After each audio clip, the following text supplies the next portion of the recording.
Alright, you already know what it is. Your boy What's New with Stu. And I got the young lion in the building. My guy. My bro Sammie stepped in the building tonight. What's good? What's good, bro? Everything alright? I'm blessed. Alright, so let's get into it.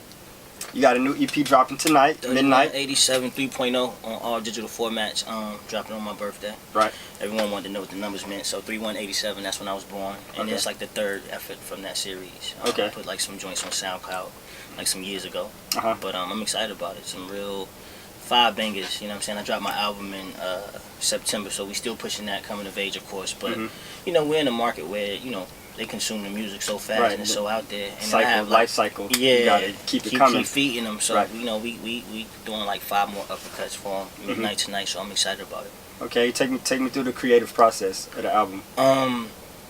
With the album, it took years to get Coming of Age together, just because, you know, to come of age, you got to go through things. Right. I really don't write songs every day. I got to really be going through it in a relationship or happy in a relationship, like to be inspired to create. But for the EP, I was at the crib, and as I always do, I leave little samples on Instagram, and it's this record called Get Right. 2 weeks ago, it went viral, like 4 million views in 2-3 days or something like that. And it resonated, so I made that the nucleus of the project, and then built some records to kind of give a prequel to the next COA 2, which is pretty much going through a breakup. I'm newly single, like 7 months in, so I'm talking about that a little bit. And I don't know, man, I see that people really resonate with my music when it's personal, when it's something I really go through. Right. Because everyone goes through it, but they don't have a soundtrack to kind of listen to filter their feelings through and emotion. So that's what I'm giving them, just that raw vulnerability, that passion, real R&B, not no auto-tune and this stuff that I be hearing today. Right. I heard the single. I like it with Eric Bellinger. Show and Tell. Yeah. That's the lead single? That's the single, yeah. Off okay. COA. We just shot the video back in December. We released it on Vivo Valentine's Day. It's almost at 1 million views already, so that's love. Me and EB been killing the stage. We've done like 5 or 6 shows together. Okay. All of them sold out. That's my brother. Right. And I got a banger on his album too that's coming out later this year. So make sure y'all check out Show and Tell. That's like the one right there. Oh, that's definitely dope. You just meant, hey, like, what do you think the current state of R&B music is? Because it's definitely changed over the years. Yeah, you know what's a good thing? I think people are tired of the redundancy and the simplicity of it. You know, people aren't really taking time to create art no more. They just turn on the auto-tune, and as long as you can dance to it, bop to it. Give it a melody and throw it done. So I think they're tired of that finally. So it's starting to, you know, the industry is just full circle, bro. It's all about timing, and they finally want genuine R&B back. Myself, you know, shout out to Luke James, shout out to Kevin Ross, Tank. It's a few of us out there. Ro James, Eric Bellinger. It's a few of us out there. I'm listening to Major. Yeah, Major's dope. Then you got Kalani on the female side, 7. Sabrina, Claudio, SZA. So it's a lot of us out there that's on the right path, and I'm glad that they're taking it in, accepting it right now. Yeah. Do you feel like you get the credit that you deserve? No, I mean, you know, I still get the underrated tag every day. You know what I'm saying? So my job is to put that to bed. But I understand why. Like a lot of people didn't know. Like 2009, while Kiss Me Through the Phone was out with Soulja, although that record was huge for us, I was going through like the worst departure with my ex-manager ever. So like he took everything from me, my car, my credit card, my money, and the world didn't know. But I mean, my close people, my team knew. Or actually, I didn't have a team. I had to formulate a team. So I was going through that, and it took years, bro. You know what I'm saying? To get back on my feet, to keep my sanity at the same time, to find my niche in R&B. Because now I don't have a deal. I don't have these writers, and I don't have these producers. Like, I had to do everything Right, you had to build it back up. Yeah, so I understand why the underrated tag is because of that, though. It took me 7 years to finally get it right. Yeah, so now that I'm getting it right, I'm just, you know, staying consistent and staying in front of the people, because they hear me now, and they hear me again, and they see me again. For you to have sustained relevancy in the industry for so long, like, what's been your biggest obstacle in doing that? Really just overcoming that. Right. Because as far as the music is concerned, I've always been able to deliver hits. From I Like It, Crazy Things I Do for Love, Hardball with Bow, Lil Wayne, Lil Zane, and Jermaine Dupri, to Come With Me and You Should Be My Girl, Kiss Me Through the Phone. I co-wrote Next Breath for Tank. So I've always been able to deliver a monster. You know what I'm saying? It's just getting that dirty laundry out the way entirely, and getting that fresh start and that new energy that I have now. Because I don't think people understand how much that can affect you know what I mean, what you got going on. Yeah, as for far sure, as, for you sure. know, you delivering your product to the people. Like, if that stuff isn't right, yeah, it's hard to. It's hard to. And that's why I'm in such a great place now, though, because I was still able to create dope music, and I was like in my personal life drowning out here. You know what I'm saying? Now that I have financial comfort and my album's doing well, and I'm touring, and I have a peace of mind, I'm really able to tackle what I need to do when it comes down to studio and delivering awesome music. But you know, it does take its toll. But I was able to really create dope music because of the stress and because of the strain I was going through.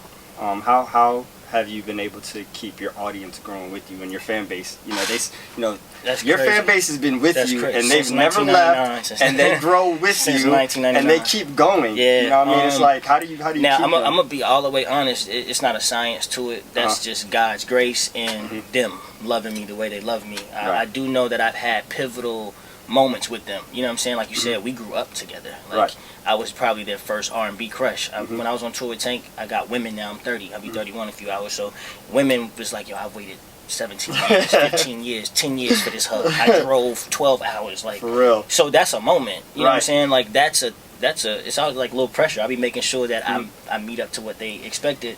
So it's really just them loving me the way they did.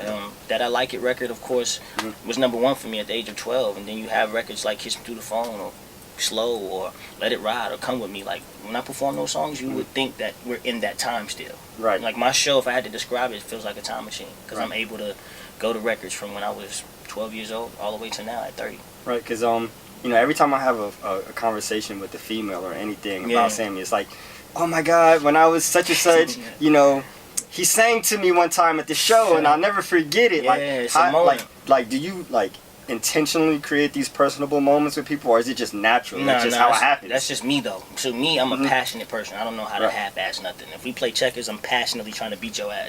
It's like, that's just how I am. Right. So especially in music, though. And music is spiritual. You know, I grew up in the church, so I understand my responsibility as a creative. It's not to just sell records. It's not to just make money and be cool and all that shit. It's really to impact their spirits. So when I write records, I write things that spiritually impact their soul forever, hopefully. And then when I meet them or when I sing to them, I want them to understand, like, I want them to feel my energy forever. Like, those moments are forever. You give a woman a hug that she's been waiting for a decade or so, hug me as much as and how long, smell my neck, take in the cologne, whatever you need to do. Because I want you to remember me like that. And I want to have that same relationship and bond with all of my fans. So it's not like a strategic thing. It's just really how I am as a person. Right.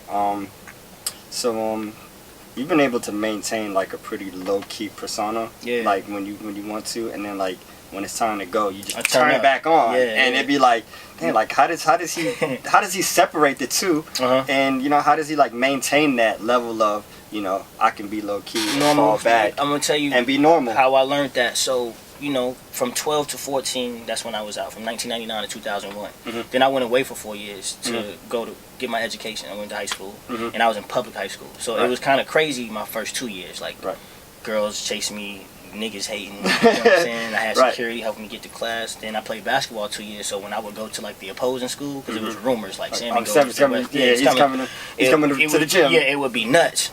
But I was homecoming king. I played ball 2 years. I was in the choir. I was in the Renaissance program. I had a crew that we met in the 300 hallway. Like I had a normal life, as normal as it could be, to have the success that I had as a kid, and that's what I carry with me as an adult. You know what I'm saying? Like even the newfound fame and success that I'm experiencing now is getting a little weird. I called my manager Skino today. I left church and I go to the same Walmart where I stay for the last 10 years, but now, you know, because Shade Room got me lit and the music and I'm him and coming of age, they know what I look like again. They know this wild hair and beard. So I was like getting swarmed by a hella girls. So you know what I'm saying? But Walmart, when who's here? By myself and shit. But I make it my business and my point to have a sense of normalcy and the superstar. I don't want to be just one. You know what I'm saying? I need both. I need to be lit on stage, but then I want to come home and just be with my pit bulls, play Xbox, and chill. It's important to have that balance. All right, so you know the ladies want to know. Are you single? Yeah. Single? I'm 7 months single. 7 months? I was in a relationship for like 2 years with a beautiful spirit. You know, it's all love and super respect to her. I just never was single since I was like 19. I've always was dating somebody. Like somebody for 4 years, somebody for 4.5, somebody this one for 2. So that's like 10.5 years of my life. trying to build with somebody when I don't even know who the hell I am right. in its entirety. And I'm big on now just being single and whole and complete with myself, not needing right. A companion. You know what I'm saying? I love love, but at the same time, man, I've been so blessed because I've been able to just focus on me. My money's rising, my career's rising, and I'm not saying like my ex is the reason why. None of that. No, it's just hard to scatter yourself in this business. Like when it's your time, it's your time, and you got to lock in and really focus. And I sacrifice a lot to be Sammie. I miss out on birthdays, I miss graduations, I miss, and now it's affecting my love life. But I'm okay in that season right now because I'm solely focused on myself. Before you answer that, let's take into like consideration that Tay Diggs is. They dragging Tay Diggs. I love them all though, and that's not even like the PR answer. My mom would say I have a type. Like, I think if you your mom and your sister, Beyonce, they gonna be like, oh, that's his type right there. If you line up I had 3 girlfriends. If you line all them up though, they do probably could pass for like cousins or sisters or some shit like that. But I do like I don't know, I just like a gorgeous woman. I'm not like an ass or tits man. I look at weird things like your eyes, your hands. I don't know why I like hands. Like if you keep your hands and your feet right, it tells a lot about yourself. You feel me? But no type. I like them all. What else do you do outside of music? I'm a nerd. I read a lot. Anything that can like strengthen me spiritually, or of course help me become a better businessman and more business oriented. I love the gym. That's become a little passion of mine. Like I feel like a bum when I don't go to the gym for too long now. I used to hate the gym because I've always been a slim guy, but I like knowing that I couldn't do a pull up and now I can bang them out. You know what I'm saying? Right. It's all about your mind and being repetitive day in and day out. I love basketball. I whoop ass in Madden, 2K. Whoever wanted can get it. Right. Anything competitive. Speaking of basketball, you're a Laker fan. For sure. I have Bow Wow. I just interviewed Bow Wow, and he beat Lonzo. Yeah, I seen that, and that mean I could beat Lonzo because I beat Bow. Ask Bow. Bow. Ask Bow. Bow challenge right play in that same gym at Southside Studios. Jasper seen it. Jasper was a witness. Jermaine Dupri seen it. He was a witness. I think Bow remember that so bad. He was so pissed that he when we do celebrity games like for Luda Weekend, he's always on my team. He don't want to go against you. He don't want these problems. Right. These problems. But I salute to him beating Lonzo though. And Lonzo, he's not a shooter. Nah, he's a point guard. He's a true point guard. Yeah, a true distributor. So. We need Lonzo to get this shot right though, because I'm a diehard Laker fan, so I'm behind Lonzo. So if you was in the front office for the Lakers, how would you recruit LeBron? Because LeBron gonna be a free agent. Yeah, we get that man whatever he want. You know what I'm saying? Get that man whatever. Because all we need is one more super. We don't have a superstar. We have amazing young talent out there, young bulls that's out there. We just need that star power. But whatever, we got the money too. We got the money. We just get a move to free up the cap space. Whoever we need. Paul George is about to be free. Right. I really think he wants to play in LA. You know what I mean? They trying to like keep him at OKC, but Lakers gonna be all right, man. We one more move from being back in the playoff. All right, definitely. The EP tonight, once again. Yeah, EP man. tonight, 3187 3.0 drops at midnight, man, on all digital formats. Coming of Age is out. I'm him. It's so dope because streaming is such the thing now. Right. I have my EP that I put out in 2016 and then my album that came out in 2017 streaming. They're both on the charts at the same time. So it'll be dope if y'all get 3187 on there too. But and that's all I want for my birthday anyway. It's just y'all great support, birthday gift, right? Yeah, full support for Sammie on his birthday. That's it. That's all I want, man. All right, man. I appreciate you coming through, my brother.